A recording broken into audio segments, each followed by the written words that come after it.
I got hairy legs. Sometimes the words don't come out of your mouth the right way. They know. They know. And they know I know. There comes a time in every friendship when you have to say, I never liked you, get lost. Thanks for the advice. Poor kids are just as bright and just as talented as white kids. Me, I always tell them, even when I lie. You cannot go to a 7-Eleven or a Dunkin' Donuts unless you have a slight Indian accent.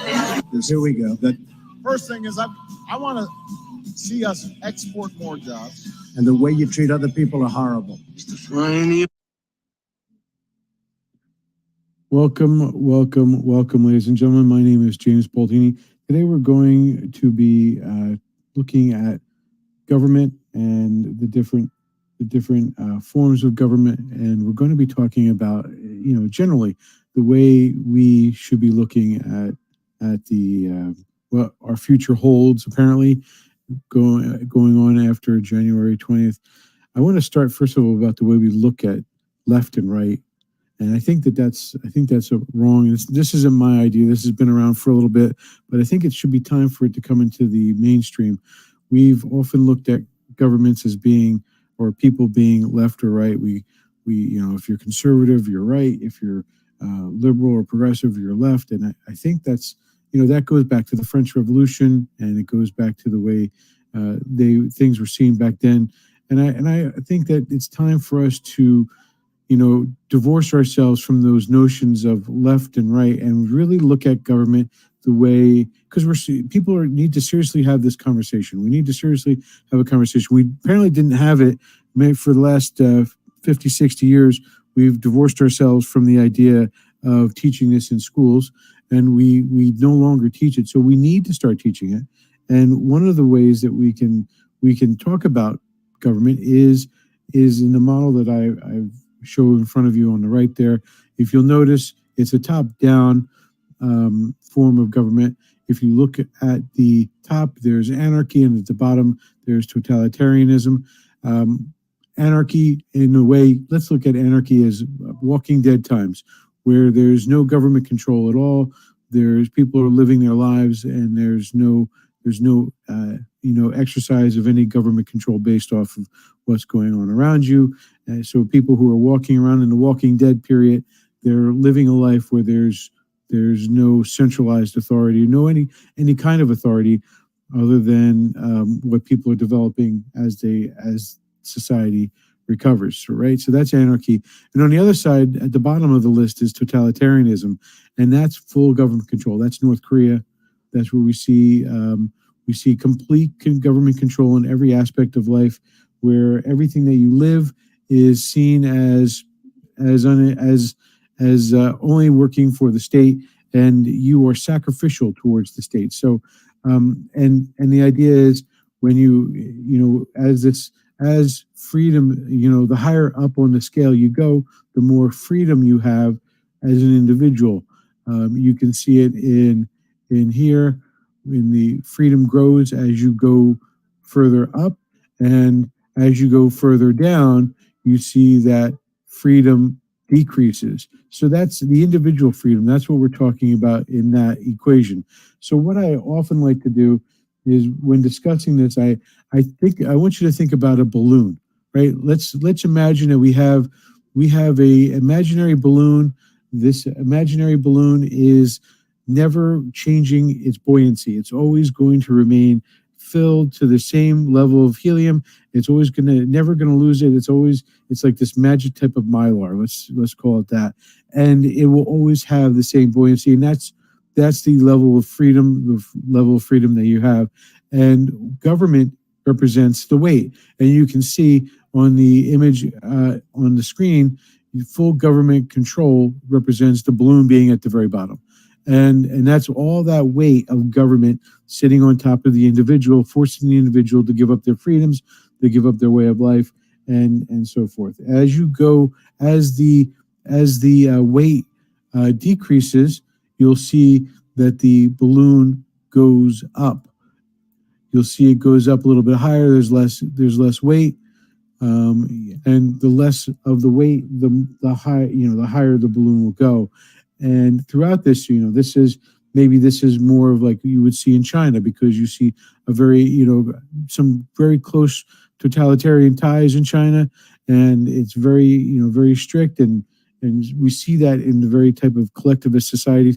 Let's step aside the moment of communism and socialism. I think people who try to identify them in very little detail, they end up making themselves look like academics. And really what it comes down to is when you have those types of collectivist society, they're always taking from somebody. They have to forcibly take from somebody in order to give to somebody else. And that is what a collectivist society does. The society that you see in China, that is society that you see that many of these so-called progressives want to bring to our country, is that type of model. And of course, we here at High Speed Politics, aka Ballistic Patriot, we stand against that, and you should stand against that too, because there's always going to be forcibly taken from somebody, and it's different when we have taxes paying for government services. There is a difference, despite what they may try to tell you. There is a difference. But let's advance this further. As government goes further, it becomes lighter and lighter. You'll see that the weight becomes less, and the balloon goes higher as expected. Freedom grows. You can see freedom growing on the image beside me, because the weight of government becomes less, and you move away from tyrannical society. And to be clear, this is the discussion of against government, too much government involvement versus more government involvement. Too much government involvement versus less government involvement. I'm not saying that we should have zero government, and I don't think anybody, that you would call the political right, are saying there should be no government. All right, we're not saying anything like that. We're saying that there's a moderate level of government to keep things together. But what's being suggested now is the heavier weights of government, and we need less weights of government, because less weights of government create more possibility for people to advance themselves and causes more advancement among society and community and science. And those are the types of things that we should be looking to advance. So when you get to that ideal point, and that ideal point, I think, has fluctuated over time, where is it? Certainly, we need certain levels of government, and we have very high levels of government now, and we're looking to have even higher levels of government. So we're going to have more akin to this type of government than what we need. And you can see the totalitarian state, it's repressive, and it's repressive for a reason. And this is why we got to get away from, this is a much easier way to explain the weights of government versus, and of course, you're going to hear a number of people on the other side of the aisle very upset with this example, because this puts it in perspective. The left and the right conversation is a conversation that's really meant to divide people. In actuality, it doesn't provide a good image. People who are these hate groups or whatever on the left and the right, they are looking to find themselves be something that they're not. They're looking to try to make themselves sound independent. They're not. They are, they're hate groups, and no one wants these types of groups. But the idea is we lose the conversation when we classify them as left or right. What we need to be doing is putting them on the scale, and invariably, whether it's what you would call the left or the right, they're sitting down at the bottom of that scale. They're sitting down at the bottom of the scale. And why? Because each and every single one of them wants more government control, whether it's some type of hate for one or the other. They want more government control to control that hate, to dictate that hate on society. And so that's the way we should be looking at them, not as a left or a right, because that's just simply playing into the game of politics. Because if we look at it from the top down, you recognize that you as an individual want to have more freedom, regardless of what your gender, your race, whatever it may be. No matter who you are, you want to have more personal decisions in your life. You want to be able to pick your own future.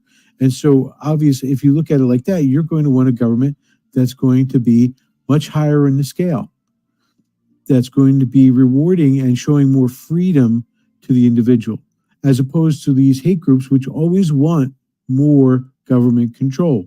They want the more government control. So, having said that, that's my discussion on freedom and how the weights of government and how it can be destructive, but it can also be helpful. As we've seen it. Think about, for example, trying to fight World War II without the United States government. Could we have done it? No, we couldn't have, because we needed the organization. This is throughout history, the importance of government for big projects, for big situations, for nationally wide issues like building the interstate road system and stuff. We need certain government institutions. There's those things that are inescapable, that we need to have some form of government, whether large or small. And so we recognize that. And I think everyone recognizes that. But what we don't need is the repressive nature of a society that's controlling every aspect of our life, which is what is being proposed. When you add more government, you're adding more weight.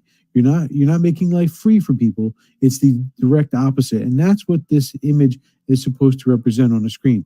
This image represents the more weight from these so-called progressives that want to add more things to the way we run our lives. They want to control the environment, want to control how you live your lives. They're putting more government weight on our shoulders, and that is going to hurt us. And that's why we need to recognize this is a freedom scale, not a scale based off of just government, but it's also a scale based off of freedom. So, having said that, I think that's enough.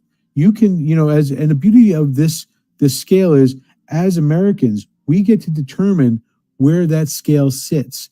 But I caution you, the lower on that scale it sits, the harder it's going to be to get out from under that weight, and the harder your life is going to be individually, and the easier the government officials' lives are going to be. Because all they can do is they can dictate then, and you have to comply. And if you don't, you face the consequence. Whereas the higher the scale, the more difficult the politician's life becomes, because they have to work in order to make things happen. So, God bless and take care. I'll see you when I see you next week.